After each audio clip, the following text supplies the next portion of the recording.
আজকের এই মানববন্ধন সমাবেশ থেকে উপস্থিত আছেন সদস্য সচিব বাংলাদেশ জাতীয়তাবাদী দল বিএনপি হাতীবান্ধা উপজেলা শাখা জনাব আফজাল হোসেন ভাই। এখানে উপস্থিত আছেন সিনিয়র যুগ্ম আহ্বায়ক জনাব রফিকুল ইসলাম ভাই, অন্যান্য অঙ্গ সংগঠনের নেতৃবৃন্দ এবং আমার কৃষক দলের ভাইয়েরা, সবার প্রতি আমার সালাম। আসসালামু আলাইকুম। হিন্দু ভাইদের প্রতি আদাব। প্রিয় হাতীবান্ধাবাসী, আজকের এই মানববন্ধনে উপস্থিত আছেন ইলেকট্রিক মিডিয়া ও সাংবাদিক বৃন্দ, যারা এই জাতির বিবেক, তাদের প্রতিও আমার ব্যক্তিগত পক্ষ থেকে অভিনন্দন ও শুভেচ্ছা। প্রিয় হাতীবান্ধাবাসী, আপনারা ইতিমধ্যে জানেন আজকের এই মানববন্ধনের উদ্দেশ্য ও লক্ষ্য। আজকে 5ই আগস্টের পর প্রায় 7 মাস অতিবাহিত হচ্ছে বাংলাদেশ। এই নতুন বাংলাদেশে এসেও ফ্যাসিবাদের যদি রূপ খুঁজে পাওয়া যায় তাহলে কতটা দুঃখজনক লাগে সেটা আপনারা বুঝতেই পারতেছেন। প্রিয় হাতীবান্ধাবাসী, আজকে হাতীবান্ধা থানায় যেভাবে মামলা বাণিজ্য হচ্ছে, এভাবে যদি মামলা বাণিজ্য চলতেই থাকে তাহলে দ্বিতীয় দিনে আমিও এই মামলার আসামি হতে কোনো বাধা থাকবে না। প্রিয় ভাইরা, আপনারা অবশ্যই জানেন 5 তারিখের আগেও বৈষম্য বিরোধী ছাত্র আন্দোলনের একটি মামলায় আমি কারাগারে যাই। কারাগার থেকে ফিরে এসে যদি আমারও কারাগারে যেতে হয়, সেই বাংলাদেশ দেখার জন্য কি আমরা বাংলাদেশ স্বাধীন করেছি? প্রিয় ভাইরা, আজকে আপনাদের মাধ্যমে শান্তপ্রিয়ভাবে, শান্তিপূর্ণভাবে হাতীবান্ধাবাসীর মাধ্যমে প্রশাসনের দৃষ্টি আকর্ষণ করছি কিভাবে একটি ভুয়া মামলা দিয়ে নিরীহ আমার দলীয় নেতাকর্মীর বিরুদ্ধে সহ নিরীহ মানুষদের প্রতি মামলা হয়। এটার প্রশ্ন আমার থেকে যাচ্ছে আপনাদের কাছে। আজকে হাতীবান্ধা থানার ওসিকে আমি নিজেই জিজ্ঞাসা করেছিলাম আমার কৃষক দলের সভাপতি কিভাবে মামলা আসলো, তার নামে কেন মামলা রেকর্ড হলো। উনি জবাবে আমাকে বলেছে, ভাই আমি জানি না। তার মানেটা কি ভাই?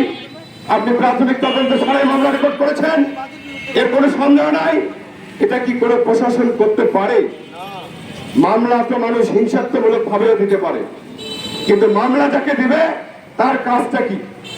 প্রশাসনের কাজ হচ্ছে মামলা পাওয়ার পরে মামলাটার প্রাথমিক তদন্ত করা, সেই মামলায় যারা আসামি তারা নির্দোষ না দোষী সেটা সাসপেক্ট করা, তারপর মামলা রেকর্ড হবে।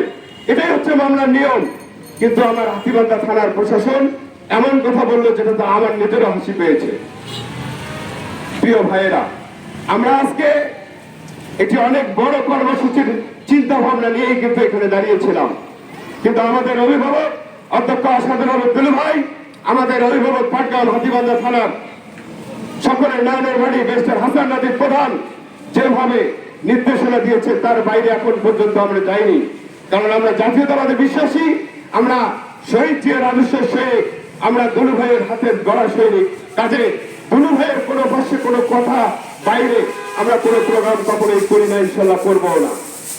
প্রিয় নেতৃবৃন্দ, প্রিয় হাতীবান্ধাবাসী, আজকের এই মানববন্ধন থেকে শুধু এতটুকু বলতে চাই যে এর পরেও যদি এই মামলার কোনো ব্যবস্থা গ্রহণ করা না হয়, এই মামলা রেকর্ড করা ব্যক্তির নামে যদি কোনো ব্যবস্থা করা না হয়, তাহলে আগামী ৭২ ঘন্টার মধ্যে হাতীবান্ধায় ব্যাপক বড় কর্মসূচি ঘোষণা হবে ইনশাল্লাহ।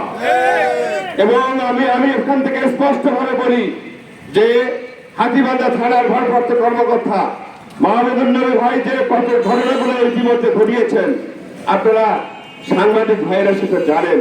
নিঃসন্দেহে আমার চেয়ে আপনারা বেশি জানেন, কারণ আপনারা তৃণমূল পর্যায়ের এমন কোনো সংবাদ নাই যেটা আপনারা খুঁজে বের করেন না।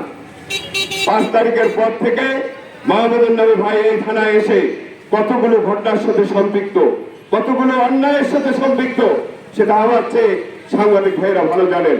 আমি সেদিকে কথা বাড়াবো না।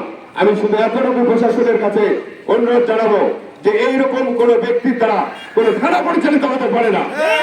কাজে তাকে আপনারা অন্য থানায় নিয়ে যান অথবা পুলিশ লাইনে নিয়ে যান। আমাদের এখানে ভদ্র মানুষ দেন, আমরা ভদ্র মানুষ, আমরা হাতিবান্ধা মানুষ, শান্তিপ্রিয় মানুষ, আমরা শান্তিপূর্ণ ভাবে বসবাস করতে চাই এই থানায়। প্রিয় ভাইয়েরা, কথা বাড়াবো না, আমরা আমাদের দাবিটুকু আজকে রাজপথে শান্তিপূর্ণ ভাবে জানালাম।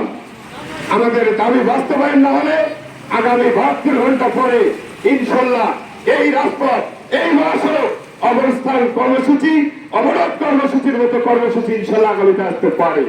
কাজে আপনি এখান থেকে আবারও প্রশাসনকে অনুরোধ জানাবো, এর প্রয়োজনীয় ব্যবস্থা নেবেন। পাশাপাশি আজকে যারা ইলেকট্রিক মিডিয়ার ভাইরা এসেছেন, আজকের এই অনুষ্ঠানটিকে, আজকের এই প্রোগ্রামটিকে কভারেজ করলেন, তাদেরকে আমার ব্যক্তিগত পক্ষ থেকে, দলীয় পক্ষ থেকে অভিনন্দন ও কৃতজ্ঞতা জানিয়ে আমি আমার বক্তব্য শেষ করছি। খোদা হাফেজ।